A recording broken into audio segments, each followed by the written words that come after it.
So this is the theorem that Schulze wanted us to verify. And you see that there are certain standard things that show up here. There are some real numbers, but maybe that's the last standard.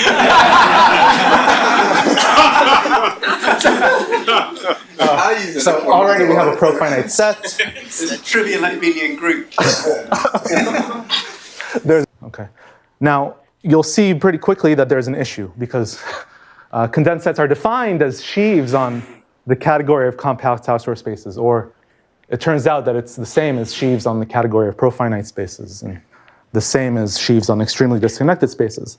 So you may be upset if you want the category of condensed sets to replace topological spaces, you shouldn't really use topological spaces in their definition.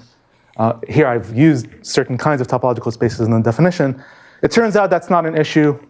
I would like to point out a couple of places where I think we should ask ourselves what the hell is going on. Okay, so one such occurrence that you see in practice, in mathematical practice, is the business of identifying isomorphic objects.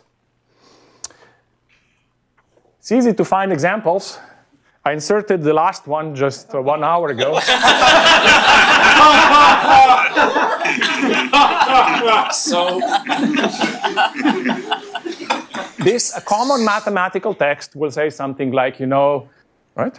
Or if we take this example, pretending the 3 different equivalent categories are equal, what is that going to lead to? Well, you expect the text to jump between these and prove one theorem using this one, and then the second theorem using this one, and then the third theorem will refer to both of the previous theorems and use the third one.